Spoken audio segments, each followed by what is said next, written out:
하나님 말씀 함께 보시겠습니다. 사도행전 8장 4절부터 20절 그리고 26절부터 36절까지 말씀입니다. 하나님 말씀은 신약 사도행전 8장 4절부터 20절 그리고 26절부터 36절까지 말씀입니다. 사도행전 8장 말씀을 한 절씩 교독하시겠습니다. 제가 먼저 읽겠습니다. 그 흩어진 사람들이 두루 다니며 복음의 말씀을 전할세 빌립이 사마리아 성에 내려가 그리스도를 백성에게 전파하니 우리가 빌립의 말도 듣고 행하는 표적도 보고 한 마음으로 그가 하는 말을 따르더라. 많은 사람에게 붙었던 더러운 귀신들이 크게 소리를 지르며 나가고 또 많은 중풍병자와 못 걷는 사람이 나으니 그 성에 큰 기쁨이 있더라.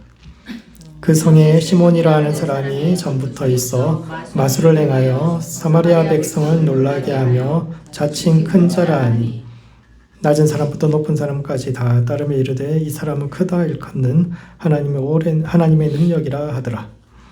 오랫동안 그 마술에 놀랐으므로 그들이 따르더니 빌립이 하나님 나라와 및 예수 그리스도의 이름에 관하여 전도함을 그들이 믿고 남녀가 다 세례를 받으니 시몬도 믿고 세례를 받은 후에 전심으로 빌립을 따라다니며 그 나타나는 표적과 큰 능력을 보고 놀라니라. 예루살렘에 있는 사도들이 사마리아도 하나님의 말씀을 받았다함을 듣고 베드로와 요한을 보내매 그들이 내려가서 그들을 위하여 성령 받기를 기도하니 이는 아직 한 사람에게도 성령 내리신 일이 없고 오직 주 예수의 이름으로 세례만 받을 뿐이더라. 이에 두 사도가 그들에게 안수하매 성령을 받는지라. 시몬이 사도들의 안수로 성령 받는 것을 보고 돈을 들여 이르되 이 권능을 내게도 주어 누구든지 내가 안수하는 사람은 성령을 받게 하여 주소서 하니 함께 읽겠습니다. 베드로가 이르되 내가 하나님의 선물을 돈 주고 살 줄로 생각하였으니 내 은과 내가 함께 망할지니라. 아멘. 26절부터 36절까지 말씀도 한 절씩 교독하시겠습니다. 제가 먼저 읽겠습니다. 주의 사자가 빌립에게 말하여 이르되 일어나서 남쪽으로 향하여 예루살렘에서 가사로 내려가는 길까지 가라 하니 그 길은 광야라. 일어나 가서 보니 이디오피아 사람 곧 이디오피아 여왕 간다게의 모든 국고를 맡은 관리인 내시가 예배하러 예루살렘에 왔다가 돌아가는데 수레를 타고 선지자 이사야의 글을 읽더라. 성령이 빌립더러 이르되시되 이 수레로 가까이 나아가라 하시거늘 빌립이 달려가서 선지자 이사야의 글 읽는 것을 듣고 말하되 읽는 것을 깨닫느냐? 대답하되 지도해 주는 사람이 없으니 어찌 깨달을 수 있느냐 하고 빌립을 청하여 수레에 올라 같이 앉으라 하니라. 읽는 성경 구절은 이것이니 일러스되 그가 도살자에게로 가는 양과 같이 끌려갔고 털 깎는 자 앞에 있는 어린 양이 조용함과 같이 그의 입을 열지 아니하였도다. 그가 굴욕을 당했을 때 공정한 재판도 받지 못하였으니 누가 그의 세대를 말하리요. 그의 생명이 땅에서 빼앗김이로다 하였거늘 그 내시가 빌립에게 말하되 청컨대 내가 묻노니 선지자가 이 말한 것이 누구를 가리킴이냐 자기를 가리킴이냐 타인을 가리킴이냐. 빌립이 입을 열어 이 글에서 시작하여 예수를 가르쳐 복음을 전하니 함께 읽겠습니다. 길 가다가 물 있는 곳에 이르러 그 내시가 말하되 보라 물이 있으니 내가 세례를 받음에 무슨 거리낌이 있느냐. 아멘. 거기까지 읽겠습니다. 사도행전 8장은 사마리아 선교의 주역이자 7 집사 중에 한 사람이었던 빌립에 관한 이야기를 기록하고 있는데 이 말씀이 오늘을 살아가는 우리의 삶과 신앙의 단지 의미가 무엇인지에 대해 함께 생각해보는 시간을 갖도록 하겠습니다. 첫 번째, 성령과 함께 걸어야 합니다. 스데반의 순교로 인해 시작된 박해로 성도들이 흩어지면서 각지에서 복음을 전했고 그중 집사 빌립은 사마리아에 복음을 전했는데 이는 첫 번째, 메시지만큼 메신저도 중요합니다. 그때 예루살렘에 큰 박해가 있어서 사도들 외에는 다 흩어졌는데 여기서 흩어지다라는 말에 디아스포라, 헬라어로 디아스포라라고 이야기합니다. 그래서 그 흩어진 이들이 흩어지면서 복음을 전하게 되는데 이건 디아스포라가 디아스포라 되면서 또 디아스포라 한다 이런 이야기들인데 그들에 의해서 사마리아 선교가 시작되었는데 왜냐하면 왜 사마리아 사람들이 이 사람들 복음을 이때 받아들였을까요? 예수님께서 직접 사마리아 선교를 하신 적이 있거든요. 누가복음 9장에 보면 예수님께서 사마리아 가서 전도를 했더니 사람들이 아무도 안 믿어요. 그러니까 요한이 화가 나가지고 주님, 저 하늘에서 불을 던져고 여기 다 불사릅시다 막 이렇게 이야기하는 장면. 예수님도 받아들이지 않는데 왜 이때는 사람들이 빌립의 전도를 이렇게 열렬히 받아들였을까요? 왜냐하면 빌립은 디아스포라의 후손이기 때문입니다. 디아스포라 사람들과 사마리아 사람들의 공통점은 자기들이 버림받은 백성이다 라는 정체성을 가지고 있는데, 유대인이 하는 말을 안 믿어요. 그런데 디아스포라 유대인이 와서 그 이야기를 하니까 그 메시지가 받아들여지는 겁니다. 원래 하나님 백성의 이름이 이스라엘입니다. 우리 이스라엘 백성이라고 이렇게 이야기하잖아요. 그리고 이 이스라엘 백성이란 북왕국 사람을 뜻합니다. 솔로몬 사후 나라가 나뉘면서 북쪽 사람들은 나라 이름을 이스라엘이라고 붙였고 남쪽은 유대라고 이렇게 붙이게 되고, 그런데 북왕국이 남왕국보다 훨씬 나라도 크고 땅도 좋고 기름진 땅이고 사람도 많고 인재도 훨씬 많이 나옵니다. 왕국 시대를 기록한 역사서인 열왕기는 책 제목은 왕들의 시대라고 되어 있지만 그 핵심은 선지자들 이야기거든요. 그 시대를 상징하는 선지자가 누굽니까? 엘리야와 엘리사입니다. 그 두 사람이 활동한 곳이 어디입니까? 북이스라엘입니다. 남유다에서 나온 선지자들보다 선지자 시대 전체를 통틀어서 북이스라엘에서 선지자들이 훨씬 많이 나옵니다. 북이스라엘에서 사람들이 그 시대의 잘못에 대해서 싸우고 하나님 나라의 뜻이 무엇인지 그렇게 외쳤던 사람 대부분 북이스라엘 사람들, 남유다 몇 되지 않아요. 그래서 하나님 백성하면 이스라엘 백성 이렇게 이야기되어져 왔는데, 어느 날 아수르에 의해서 북왕국이 멸망하고 난 다음에 이제 북이스라엘의 명맥을 이은 사마리아 사람들의 이름은 하나님 앞에 버림받은 백성의 이름이 되고, 그리고 새로운 하나님의 백성의 이름이 되는 것이 유대인이라는 이름이 새로운 하나님의 백성의 이름이 됩니다. 우리는 늘 생각할 때 유대인이 정통이다 이렇게 생각하는데, 그 시대의 사람들 사마리아 사람들 입장에서 보면은 우리가 잘못해서 하나님 앞에 벌을 받은 것은 맞아요. 그런데 유대인들이 잘해서 하나님 백성 된 겁니까? 그게 아닌 거예요. 자기들이 망했기 때문에 하나님이 다른 대안이 없어서 유대인들을 하나님 백성으로 삼으신 것이지, 쟤들이 너무 잘나고 하나님 백성대로 그 뜻대로 율법대로 말씀대로 살아서 유대인이 하나님의 백성의 이름이 된 게 아닌 겁니다. 유대 백성은 그렇게 이야기하죠. 너네가 하나님 백성 아니었다. 그 율법대로 말씀대로 따르지 않았으니까 하나님께서 너네 버리신 거야. 이렇게 이야기하니까. 그러니까 사마리아 사람들이 우리가 잘못한 건 맞아. 그렇다고 해서 하나님께서는 너네가 뭐 잘나가지고 그렇게 된 거야? 생각하지 않는 겁니다. 오늘날 우리 멀리서 보니까 유대인들 뭐 이렇게 쭉 이야기하죠. 그 시대를 살았던. 그러니까 사마리아 사람들은 일단 유대 사람들을 인정하지 않으니까 유대 사람들이 이야기하는 거예요. 일단 믿고 거르고 봅니다. 유대 사람들이 말하는 건 뭐든지 안 듣기 시작하죠. 그래서 누가복음 9장에서 예수님께서 사마리아 복음전을 그때도 안 들었습니다. 왜냐하면 예수님께서 유대인이기 때문에, 유대 명절에 참여하기 위해서 가는 것이기 때문에 예수님께서 무슨 말씀을 하시는지 내용도 깊이 생각하지 않고 일단 거부하고 봅니다. 그래서 요한이 불 던집시다 막 이렇게 이야기했는데, 재미있는 것은 사마리아에 진짜 성령의 불을 던진 사람이 요한이라는 겁니다. 누가복음 9장에서 여기 하나님의 불을 던져서 이 도시를 다 살라버립시다 이렇게 이야기했던 사람이 성령의 불을 가지고 와가지고 그들에게 구원과 은혜의 불을 진짜 던지는 사람이 됐다는 거죠. 재미있는 것은 그들에게 성령을 나눠준 사람 베드로와 요한인데 왜 이 두 사람이 그들에게 성령을 나눠주게 됐을까요?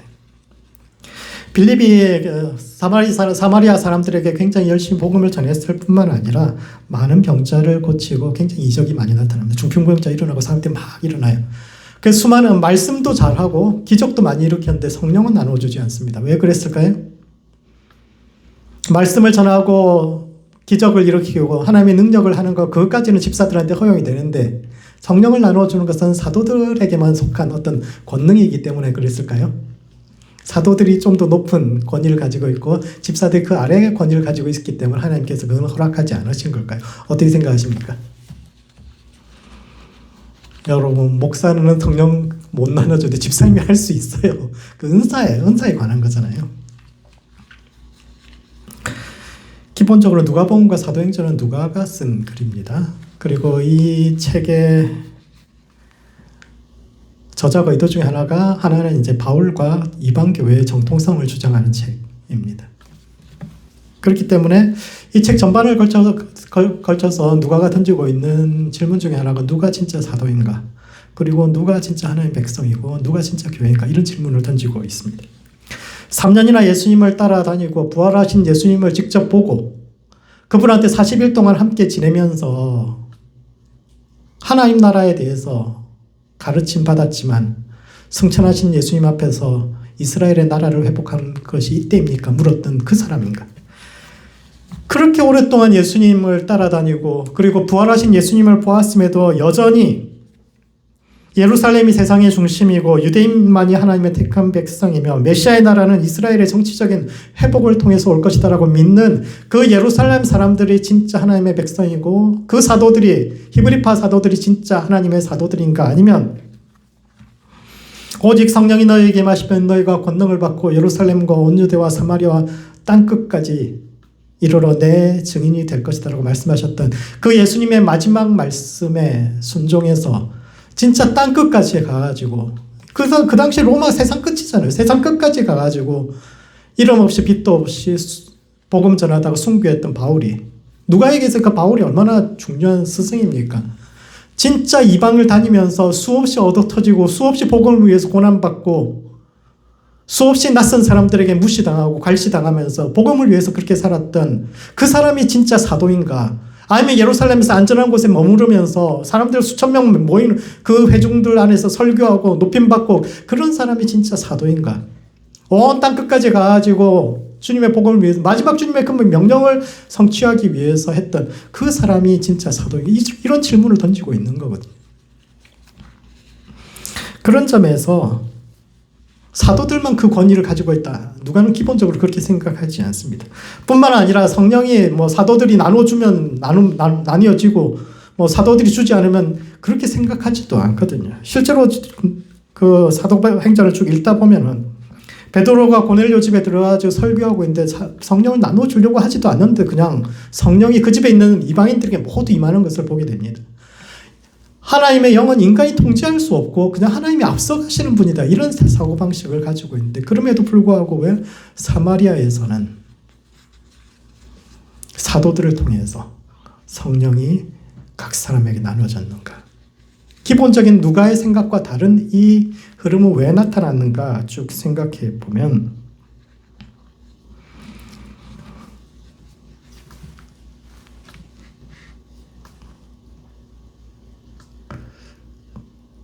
성령이라는 것은 인간이 통제하거나 할 수 있는 존재가 아니고 성령이 주도성을 가지고 이끌어 가는 존재예요. 그런 점에서 이것은 사마리아 사람들을 위해서가 아니라 예루살렘 사람들을 위한 겁니다. 성령이 예루살렘에서 유대인들 사이에서만 활동하시는 분이 아니라 사마리아 사람들에게 이방인에게 내린다라는 것을 보고 가서 증언해야 될 사람들이 사도들이기 때문입니다. 예루살렘 이방인들뿐만 아니라 이 메시지를 통해서 변화되어야 될 사람들이 오히려 예루살렘 사람들이기 때문에 그런 겁니다. 성령께서 예루살렘을 넘어 사마리아와 땅끝까지 활발하게 움직이는 것을 보아야 할 사람들이 예루살렘 교회요. 이를 전달해야 할 사람들이 베드로와 요한, 권위 있는 사도들이기 때문에 주님께서 그들이 오실 때까지 기다리신 것이고 이를 통해서 이 두 사람이 성령 세례를 나누어 줌을 통해서 결국은 한 성령 안에서 예루살렘 교회와 사마리아 교회가 연합할 수 있게 되는 겁니다. 만약에 빌립이 거기서 성령까지 나누어졌다면 예루살렘 교회와 사마리아 교회는 별개의 교회가 되었을 텐데 그 사람들이 와서 성령을 나누어주면서 하나의 교회가로 이룰 수 있었던 거죠. 두 번째, 그런 점에서 성령에 대한 바른 이해가 필요합니다. 그때 사마리아에 시몬이라는 유명한 마술사가 있었는데 사도들이 성령을 나누어주는 것을 보고 자신도 그런 일을 할 수 있게 해달라고 뇌물을 바쳤는데 이는 그 시대의 일반적인 사람들의 영에 대한 생각들을 보여주고 있죠. 시몬에 대한 성경의 묘사는 하나님의 능력을 소유한 사람이요, 큰 사람. 이게 이제 그 사람에 대한 그 시대 사람들의 평가인데 이것은 인간이 영을 소유할 수 있고 영을 소유한 사람이 큰 사람이며 영은 인간들의 소원과 기도를 들어주는 수동적인 존재라는 이해를 바탕으로 하고 있는데 사도행전은 그 개념 전체가 깨어져야 한다 라고 이야기합니다. 사도행전에서 성령은 모든 사람, 즉 유대인과 이방인, 남자와 여자, 늙은이와 젊은이뿐 아니라 남종과 여종, 아무것도 아닌 그런 존재들에게까지도 성령이 임하시는 분이요. 인간이 소유해서 우리가 구해서 원하는 것, 주님 이거 해주세요, 이거 해주세요 하면 그거 다 들어주는 도깨비 방망이 같은 그런 존재가 아니라 오히려 당신의 분명한 방향성을 가지고 사람들을 이끌어가는 주도적인 분인데, 이를 가장 잘 보여주는 이야기가 누가복음의 마지막 이야기인 엠마오로 가는 두 제자 이야기입니다. 엠마오로 가던 두 제자가 부활하신 예수님 만나서 한참 동안 동행하면서도 그분을 알아보지 못했는데, 그 이야기에서 가장 중요한 점은 그들이 마을에 도착했음에도 불구하고 예수님께서 더 가시려고 했다라는 그 구절입니다. 제자들은 다 도착했는데 마을에 들어가야 되는데 예수님께서 더 가시려고 그래요. 그래서 이 말씀이 가지고 있는 의미는 뭐냐면, 이 땅에서 예수님께서 하실 일이 아직 끝나지 않았다라는 뜻이고, 만약 교회가 예수님과 함께 그 일을 하지 않는다면 주님은 혼자라도 그 앞으로 계속 걸어가시는 분이다. 이런 이야기를 누가가 자신의 복음서 마지막에 하고 싶은 이야기가 그 이야기입니다. 그리고 실제로 사도행전의 주인공은, 그러니까 누가복음 그 이야기로 끝나고 난 다음에 사도행전을 쭉 하면서 어떤 이야기를 하느냐면은, 누가는 베드로를 중심으로 한 히브리파 유대인들이, 그러니까 예루살렘과 온 유대와 사마리아 땅끝까지 복음을 전해야 되는데 사도들이 땅끝까지 가서 복음을 전하는 게 아닌 거예요. 사도들을 중심으로 한 히브리파 사람들이 예루살렘과 온 유대까지 선교를 하고, 그 다음 선교의 바톤을 이어받았던 사람이 누구냐 하면 헬라파 유대인들이에요. 그 사람들이 사마리아 선교하고 땅끝 선교를 시작합니다. 그리고 그 바톤을 그 다음 이어받았던 사람들이 바울을 비롯한 누가와 같은 새로운 세대, 진짜 이방인들이 들어와서 또 이방의 복음을 전하게 되는, 쭉 그렇게. 왜 그렇다면 사도들이 처음 받았던 땅끝까지, 그러니까 땅끝까지 간다는 것이 사람들이 지리적인 것이다라고 생각하는데 그렇지 않아요. 지리적으로 땅끝까지 가는 것이 아니라 땅끝 사람들에게 전할 수 있을 만큼 그들에 대한 이해가 넓어져야 되는 거예요. 사마리아 사람들을 이해하고 이방 사람들을 이해하고 그들에게 복음을 전할 정도로 준비되어야 되는데 사람이 거기까지 가지 못하는 겁니다. 그러니까 주님께서 갈 수 있는 데까지만 사람들을 인도하는 겁니다. 우리가 넓어질 수 있는 데까지만 인도하는 겁니다. 그리고 그 다음 못하면 새로운 세대와 새로운 사람들 계속 일으켜 오셨고, 그게 자기들이다 라는, 그게 이제 누가의 생각이거든요. 사람들은 예수님께서 부활하신 후 감람산에서 하늘로 올라가시면서 더 이상 이 땅에 관여하지 않으신다라고 생각하지만, 바울은 다메섹으로 가는 길 위에서 예수님을 만나요. 그리고 2차 전도여행 때도 쭉 가다가 어느 순간에 예수의 영이, 성령이라고 표현하지 않습니다. 예수의 영이 길을 막고 더 이상 이 길로 가지 말라고 이야기해요. 다른 길로 가라고. 예수의 영이 여전히 이 땅 가운데 활동하고 있다는 겁니다. 개념적으로 예수의 영이나 성령이나 다르지 않은데, 사도 바울이나 누가의 개념에 있어서는 예수님은 저 하늘에 올라가셔서 더 이상 관여하지 않으시는 것이 아니라 지금도 이 땅 위를 걷고 계시는 분이고 우리의 삶을 인도하고 계시고, 그분이 방향성을 가지고 있는데 그것이 바로 저 땅끝까지 이루는, 저 사람들까지 사랑하는 것, 그것을 향해서 우리를 부르고 계신다라고 이야기하고 있는데, 그러므로 성령과 함께 걷는 성도가 되어야 합니다. 하나님은 우리의 삶이 예루살렘과 유다를 넘어 사마리아 땅끝까지 넓어지기를 원하시는데, 영을 통해서 능력을 가지고 자신이 커지는 데 관심을 기울이는 것이 아니라 더 많은 사람과 더 넓은 세계를 이해하고 세상과 하나님을 섬기는 모든 성도들 되시기 바랍니다. 두 번째, 메시아의 시대를 살아야 합니다. 그때 주의 사자가 빌립을 통해 이디오피아 여왕 간다게의 국고 맡은 내시에게 복음을 전하게 하셨는데, 이는 첫 번째, 마지막 시대가 이미 시작되었음을 이야기합니다. 빌립이 사마리아에서 복음을 전하고 있던 어느 날 주의 사자가 예루살렘에서 가사로 내려가는 길에 가보라고 합니다. 그래서 갔더니 이디오피아 여왕의 국고 맡은 내시가 수레를 타고 가면서 이사야 말씀을 읽고 있는 것을 들었는데, 왜 이사야 말씀을 읽고 있었을까요? 이방인이, 저 먼 나라에 내시가 왜 이사야 말씀을 읽고 있었을까요? 왜냐하면 이사야만이 내시를 사람 취급해 주기 때문입니다. 고대 사회에서 내시는 매우 막강한 권력을 가진 사람입니다. 드라마를 믿지 마세요. 드라마 보면 내 이놈, 내시가 막 절대 누구도 함부로 그런 소리 못합니다. 그런 사람 다 죽습니다. 내시가 얼마나 막강한 권력을 가지고 있는지 아십니까? 24시간 왕과 함께 지내면서 남들이 모르는 왕의 진실한 모습을 알고 있는 사람이에요. 왕이 사람들 앞에서 성인 군자처럼 굴죠. 그래. 야, 너 그 쓴소리 잘하는구나. 너 괜찮아. 야, 쟤 승진시켜. 이렇게 이야기하지만 돌아서서 쌍욕하면서 이 XX 그걸 다 보는 사람들이거든요. 그러니까 왕이 뭘 좋아하는지, 뭘 싫어하는지, 실제로 앞에서 사람들 앞에 보인 태도가 진짜인지 아니면 돌아서서 진짜 왕의 마음에 어떤 앙금이 남았는지 이걸 가장 잘 파악하고 있는 사람이 바로 내시입니다. 그래서 왕이 뭘 좋아하고 뭘 싫어하는지, 그리고 왕의 관심이 어디에 있고 왕을 설득하려면 어떤 식으로 접근해야 하는지를 가장 잘 아는 사람이 내시고, 그런 정보가 신하들한테는 필요합니다. 그러니까 정승들도 함부로 대하지 못하는 사람이 내시입니다. 그래서 그 정보 자체가 내시의 힘인데, 기본적으로 정승들이나 장군들이 어떤 사람들입니까? 엘리트들이거든요. 여러분, 옛날에 과거 시험 3년에 33명 뽑는데 1년에 11명 뽑아요, 평균적으로. 같은 해에 태어나 조선 8대에 태어난 수많은 사람 중에 10등 안에 들어야 과거에 합격하는 겁니다. 그 시작할 때 과거에 합격해봐야 뭐 9품, 8품으로 시작해가지고 장원하면 7품에서 시작하는데 그 10명 중에 1명이 정상품, 당상관까지 올라가는 거거든요. 우리 또래 중에서 1등 해야 정상품까지 올라갈 수 있는 겁니다.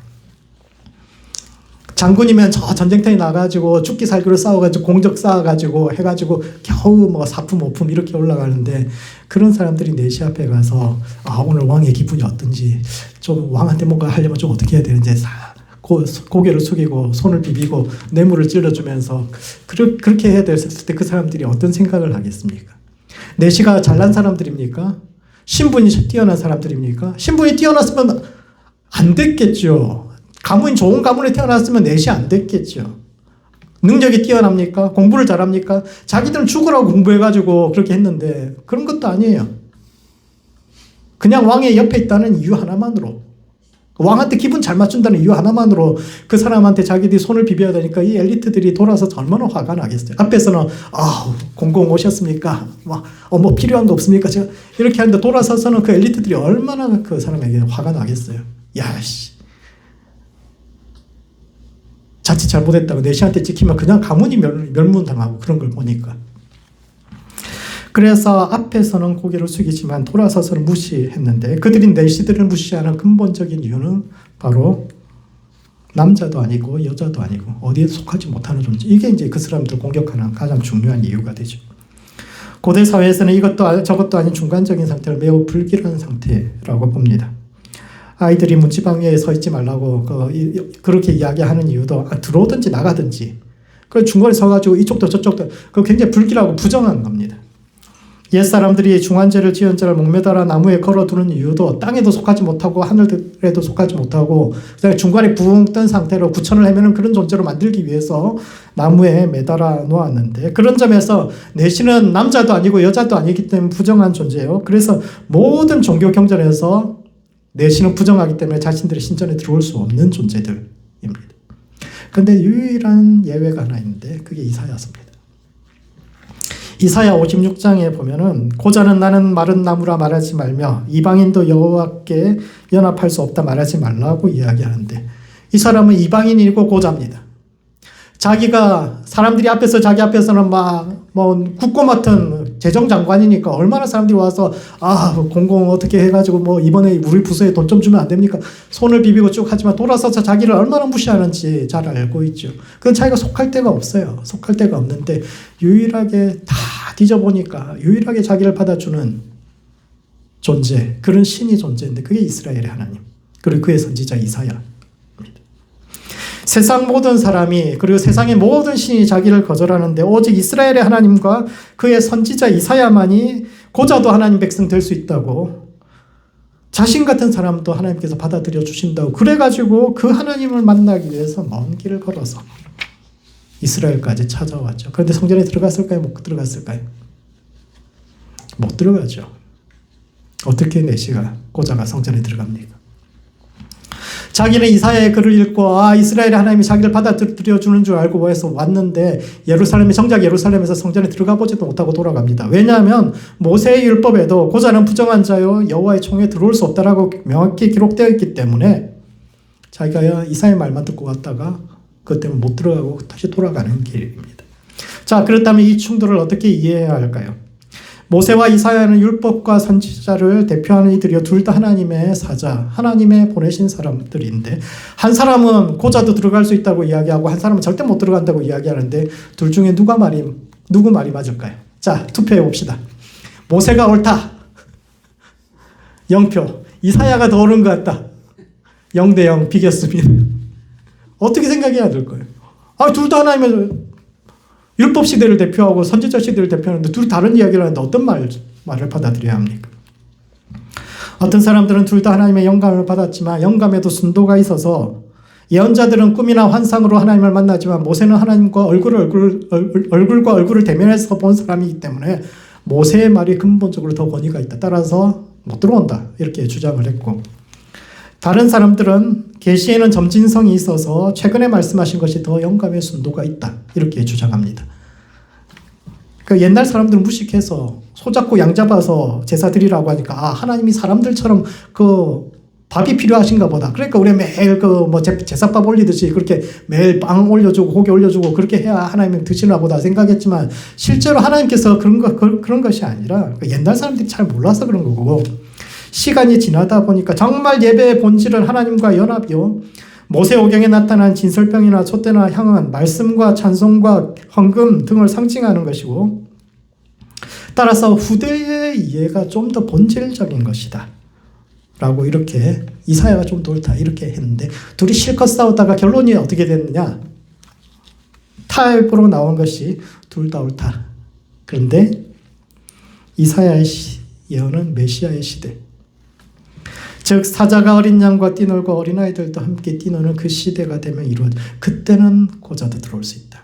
그러나 그 전까지는 들어올 수 없다. 이게 이제 유대인들이 내린 결론입니다. 둘 다 옳은데 이사야의 예언은 궁극적으로 그가 이야기한 메시아의 시대가 그때가 이루어질 것이다 라고 이야기하고, 그래서 결론적으로 이 사람은 왔다가 허탕치고 그냥 돌아가고 있는 길입니다. 두 번째, 그러나 누가는 지금이 바로 그때임을 이야기합니다. 그래서 이 내시가 힘없이 그냥 돌아갑니다. 그 먼 길을 걸어서 왔는데 성전에 발도 들이지 못하고 돌아가니까 이 사람 신세가 얼마나 처량합니까? 그래서 돌아가는 길에 이사야 고난받는 종의 노래를 읽으면서 이 사람이 도대체 누구냐고, 이 사람이 도대체 누구고, 언제 그 사람이 오고, 그 사람이 말한 그때가 언제인지, 언제가 돼야 나도 누군가에게 존재 자체로 용납받는 사람이 될 수 있느냐라고 질문하는 겁니다. 이 사람도 참 어려운 삶을 살았겠죠. 왜는 옛날 시대에 웬만하면 넷이 되겠어요? 진짜 상황이 집이 너무 어려웠든지, 아니면 그럴 수밖에 없는 상황이면 가문이 전부 다 멸족을 당했다든지, 그래서 어쩔 수 없이 그렇게 자기 인생은 너무너무 처량한데, 이사야 보면은 그때 그분이 오시면은, 그런데 그때가 언제냐고, 그분이 누구냐고 너무너무 궁금한 겁니다.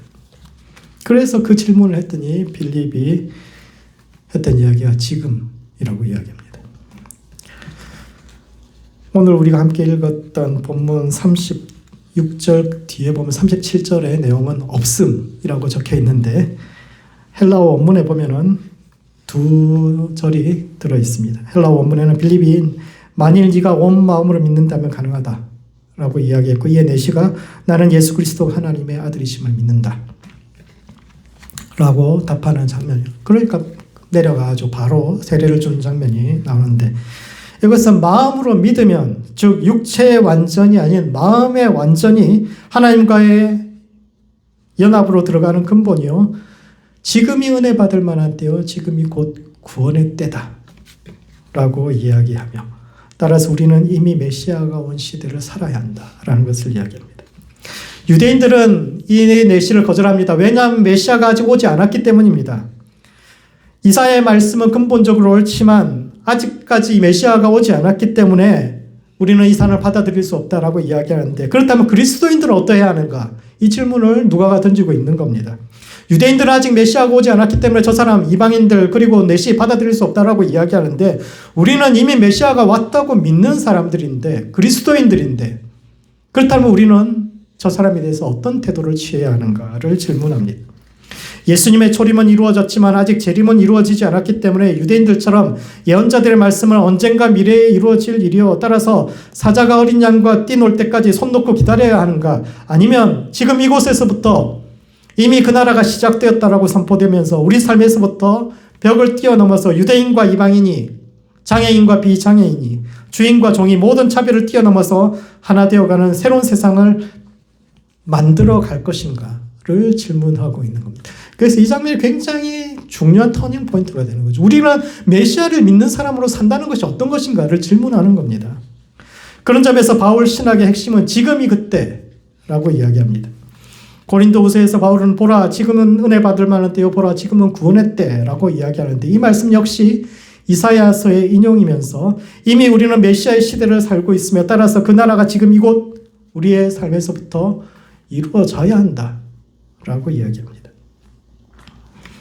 복음서에서 나오는 수많은 비유들에서 하나님 나라는 언젠가 이루어질 미래의 나라가 아니라 지금 이곳에부터 시작되어 자라가는 나라입니다. 사자가 어린 양과 띠노는 최종적인 날은, 그날은 정말 미래에 이루어지겠지만 적어도 지금 이곳에서 내 앞에서 이 아파하고 있는 이 이방인 내시는 우리가 받아들이고 그에게 하나님이 어떤 분인지를 이야기해 주는 것이 씨앗을 뿌리는 삶인데, 그러므로 지금 이곳에서 메시아의 나라를 살아야 합니다. 우리는 이미 온 나라와 아직 완성되지 않은 나라 사이에서 살아가고 있는데, 지금 이곳에서 사자와 어린 양을 뛰어놀게 할 수는 없지만, 할렐루야, 그런 능력이 있으면 얼마나 좋겠어요.